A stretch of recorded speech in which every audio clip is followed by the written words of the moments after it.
big man that scouts drooled over, capable of running the floor, blocking shots, and scoring with a soft touch.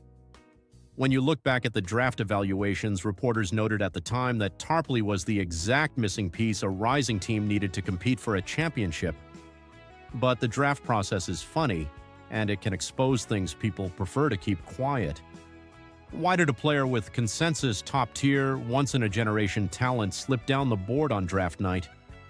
As some outlets claimed during early career retrospectives, a few front offices quietly backed away because of character concerns and whispers about his off-court lifestyle. The Dallas Mavericks decided the talent was just too undeniable to pass up. In the 1986 NBA draft, he was officially selected 7th overall by Dallas per official draft records. The franchise was thrilled. They already had a solid core with Mark Aguirre, Rolando Blackman, and Sam Perkins. Adding a young giant like Tarpley to the mix made them look like a team perfectly built to challenge the mighty Lakers and Rockets in the Western Conference. But even as the Mavericks celebrated landing their franchise savior, a shocking public admission in the press was about to derail the honeymoon phase before it truly began. When Tarpley stepped onto an NBA floor, the transition looked absolutely effortless. He came off the bench during his rookie campaign, learning the professional game without the crushing pressure of carrying the team on his back every single night. He was an instant contributor, crashing the glass and protecting the rim. Throughout his 1986 to 1987 rookie season, he averaged 7.5 points and 7.1 rebounds in limited minutes, per official league statistics. Those numbers were more than enough to earn him all-rookie honors and validate the front office's decision to draft him. The future in Dallas looked incredibly bright. Then the narrative took a sudden and painful turn. The team was preparing for his highly anticipated sophomore year, expecting him to take a massive leap forward. But that month, the press was writing about a situation that had absolutely nothing to do with basketball. According to major sports media reports, in October 1987, Tarpley made his first public disclosure of his battles with banned substances and alcohol. The announcement sent shockwaves through the organization. Who was around Tarpley when these habits started to take over? And why did he choose that specific moment in the fall to suddenly sit in front of microphones and reveal a deeply destructive dependency? The revelation forced him to step away from the team to enter a rehabilitation center, leaving the Mavericks organization holding its breath. The league was already hypersensitive to reputation issues during this era, and now a high-profile lottery pick was openly admitting to severe off-court struggles just months into his professional career. It was a sobering reality check for a fan base that had just been dreaming of a championship parade. Despite this alarming off-court confession, his return to the hardwood would produce a 1987 to 1988 season so statistically dominant, it forced the league to temporarily look the other way. When Tarpley came back from treatment, he played with a chip on his shoulder and a fire that terrified opposing front courts. The coaching staff decided to keep him in a reserve role to manage his transition back into the lineup, but do not let the bench label fool you. He was playing starter minutes and closing out tight games. In the 1987 to 1988 season, he secured the 6th Man of the Year award by averaging 13.5 points and 11.8 rebounds per archived regular season statistics. Television coverage at the time focused on his relentless, game-changing energy. He was outplaying established veterans and Hall of Famers almost every time he laced up his sneakers. But looking back, a heavy question hangs over that remarkable run. How was a player actively battling severe private demons able to physically manhandle some of the greatest centers in basketball history on the biggest stage? The Mavericks were not just a good regular season team, they were legitimate contenders. They fought their way through the playoffs and marched straight into a showdown with the legendary Showtime Lakers in the Western Conference Finals. Against Kareem Abdul-Jabbar and Magic Johnson, Tarpley was an absolute revelation. He was everywhere at once, grabbing every loose ball and finishing fiercely at the rim. During that 1988 Western Conference Finals, he punished the defending champions by averaging 15.9 points and 13 rebounds, according to playoff box scores. Dallas pushed Los Angeles to a grueling 7-game series. and Tarpley looked every bit like the future face of the league. Tarpley had seemingly conquered the basketball world, but his rapidly increasing statistical peak coincided with a disastrous loss of control behind closed doors that would soon involve the police and a devastating suspension. Coming off the massive high of a deep playoff run, the expectations surrounding the Mavericks and their star big man were absolutely through the roof. The start of the 1988 to 1989 season felt like the launching pad for a new NBA dynasty. When he was actually on the floor, the raw talent was undeniable, and he proved he could take over games single-handedly. On November 9, 1988, he erupted for a career-high 35 points and 17 rebounds against the Phoenix Suns, per official NBA box scores. He was moving with power and finesse, looking every bit like a man ready to carry a franchise for the next decade. But behind the scenes, the foundation was starting to crack. The Dallas front office was quietly wrestling with a nightmare scenario. They were trying to manage and protect a generational player whose off-court lifestyle was reportedly becoming more erratic by the week. Injuries began to pile up, causing him to miss long stretches of action, but the injuries were only part of the story. Reporters noted at the time that management seemed increasingly anxious about his daily whereabouts and routines. What changed internally after his massive breakout playoff series, and why did the story stop being just about basketball so soon after his greatest triumph?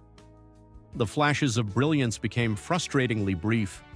In the 1988 to 1989 season, he played only 19 games but managed a dominant 17.3 points per game, according to official player archives.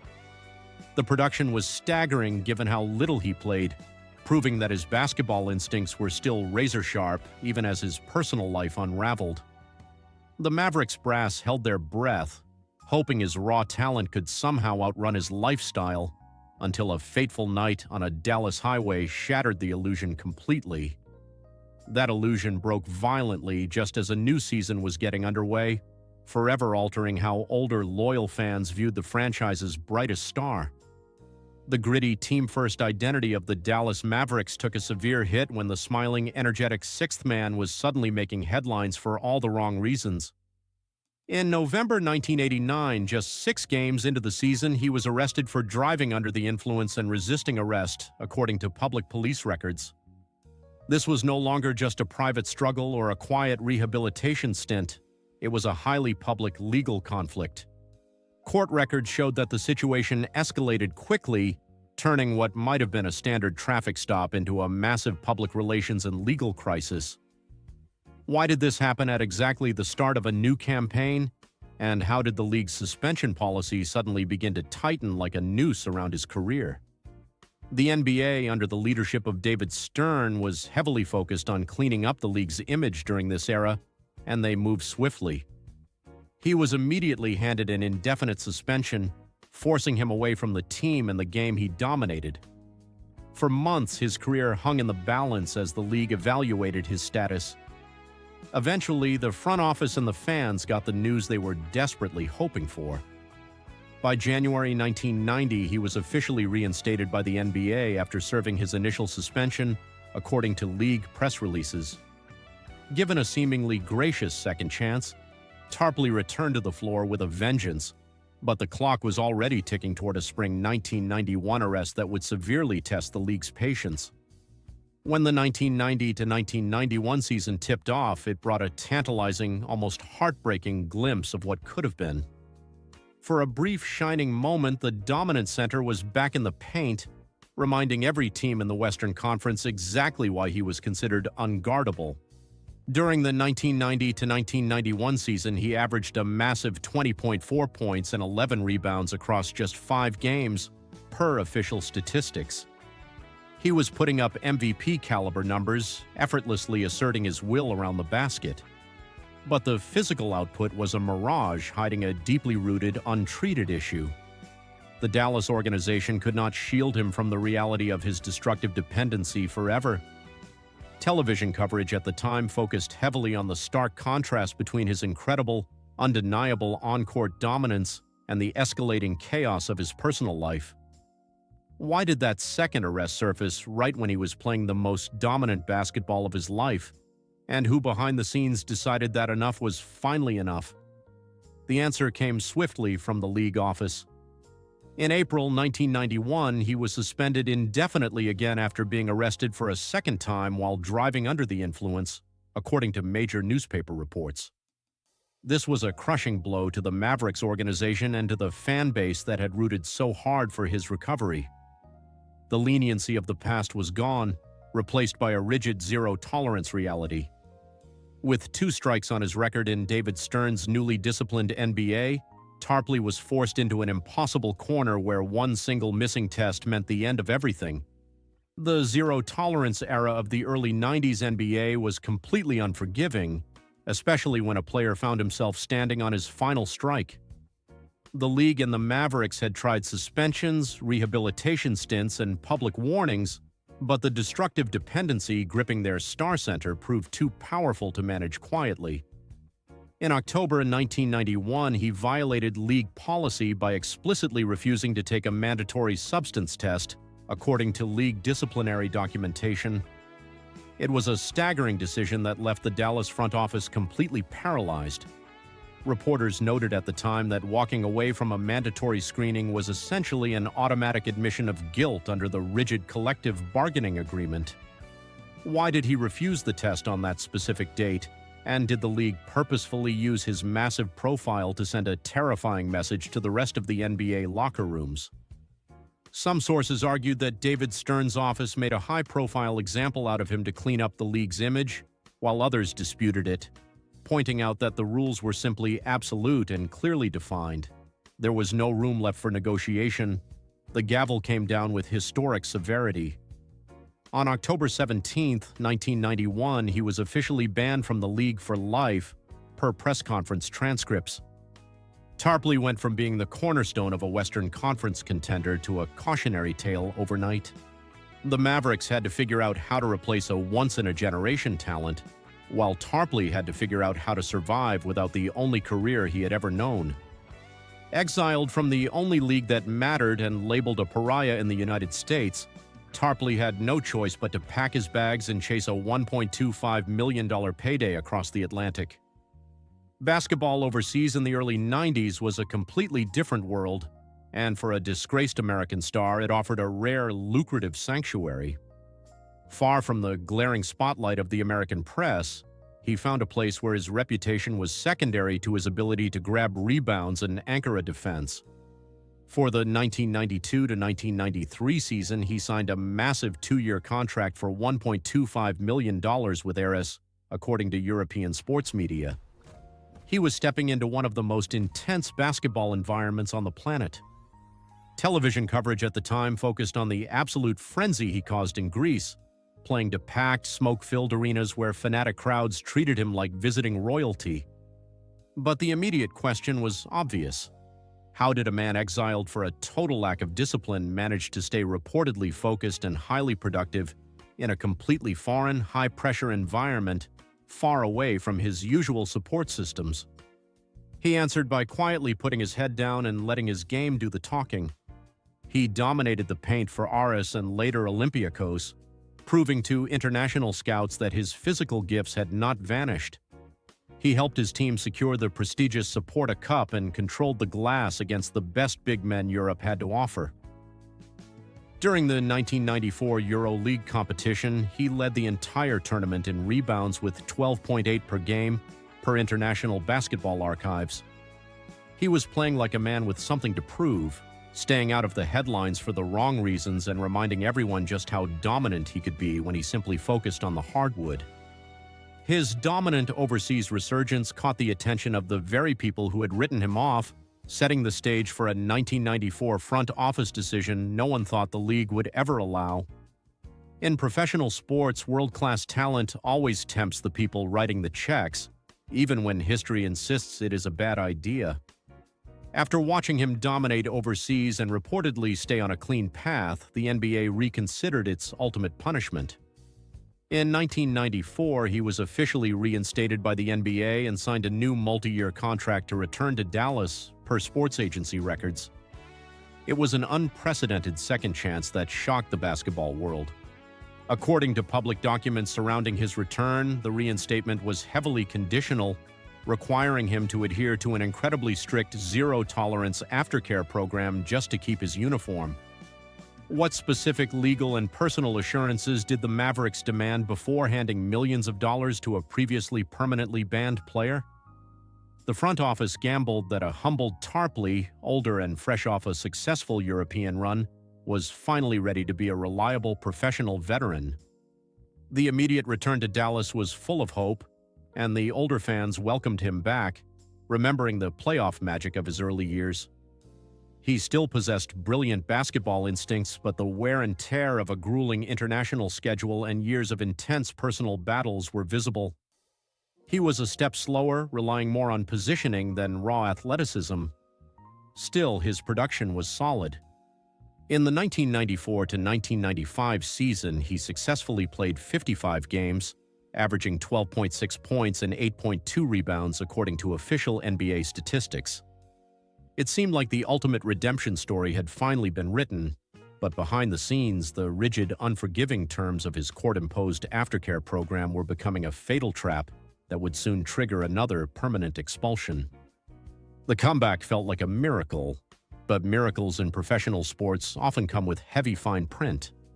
The league had welcomed him back, but the aftercare program he was forced to sign was completely uncompromising. There was zero margin for error.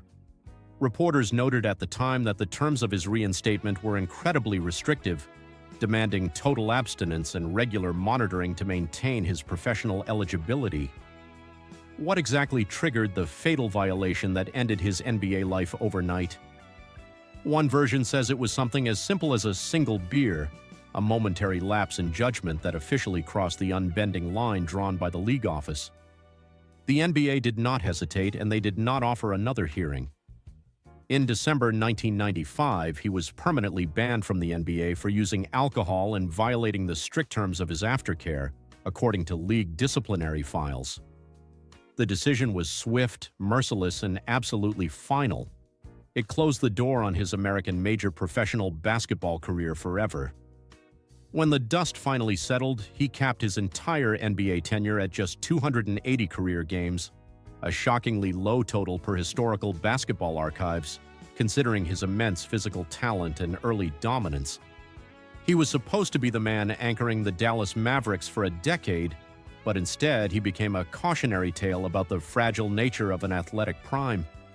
Cast out of the league permanently, a humbled Tarpley had to figure out how to keep a paycheck coming in, pushing him toward a desperate decade-long journey through basketball's obscure minor leagues.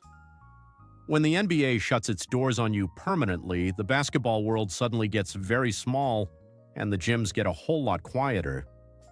But Tarpley still needed to earn a living, and he still possessed the sheer size and fundamental skill that teams around the globe were willing to pay for. He embarked on a grueling nomadic global tour, bouncing from the Continental Basketball Association to the United States Basketball League, and making distant stops in China and Russia. According to International League records, during the 1999 to 2000 season, he traveled overseas again to play for Ural Great in Russia. It was a far cry from the bright lights of Reunion Arena in Dallas or the legendary battles against the Lakers. According to Basketball Archives, his international and minor league coaches often praised his professionalism during this stretch, noting how hard he worked despite his circumstances. But the situation naturally invited questions. What drove a former multi-millionaire to grind through obscure leagues in his late 30s? And how did his massive reputation precede him in these smaller basketball circles?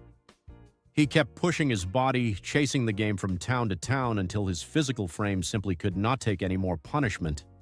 In the 2005 to 2006 season, he played for the Michigan Mayhem in the CBA before suffering a severe season-ending hand injury, according to minor league press coverage.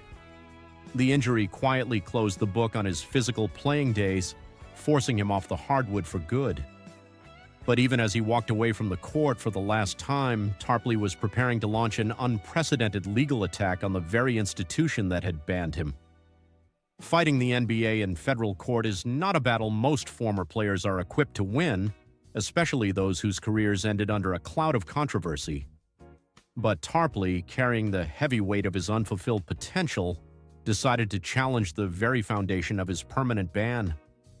In September 2007, he filed a discrimination lawsuit against the Dallas Mavericks and the NBA, according to federal court records. The legal argument was incredibly controversial and caught the sports world off guard. His legal team argued that his severe dependency was a protected medical disability under the Americans with Disabilities Act, rather than just a punishable behavioral choice. Court records showed the lawsuit demanded immense compensation for lost wages, arguing that the league's refusal to reinstate him after his final recovery efforts was fundamentally discriminatory. Why did this massive legal challenge surface over a decade after his final ban, and what secret financial struggles reportedly forced him to take David Stern's league to federal court? As some reports claimed, the financial realities of his post-basketball life were catching up to him, pushing him to seek whatever restitution he could find to secure his future. The league, naturally wanting to avoid a highly publicized trial that could challenge the core of their zero-tolerance policies, chose to handle the matter quietly behind closed doors.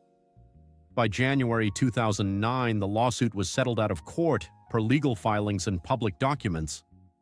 He won a quiet settlement and a measure of financial peace, but no court order could give him back the prime athletic years he lost to the bottle. When the legal battles finally faded and the settlement money was secured, the story of Roy Tarpley grew quiet. Out of the national spotlight, away from the roaring crowds of Reunion Arena and the fierce international gyms of Greece, he lived a relatively private life in Texas.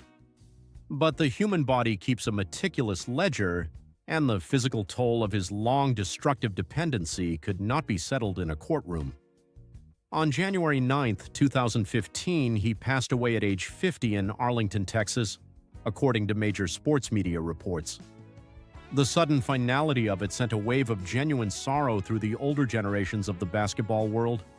When the news broke, television coverage at the time focused heavily on the heartbroken reactions of his former Mavericks teammates and coaches, who remembered a soft-spoken, incredibly gifted teammate rather than the troubled figure portrayed in the headlines. But listening to those tributes immediately raised a painful, lingering question. In retrospect, did the league's heavy-handed zero-tolerance policies fail a man who desperately needed medical intervention, or did Roy Tarpley simply throw away a golden ticket that millions could only dream of? The debate remains unresolved, an uncomfortable gray area in the history of professional basketball. When you look at his statistical footprint, the reality of what was lost becomes staggering. He left behind exactly 2,803 total NBA rebounds per official archives.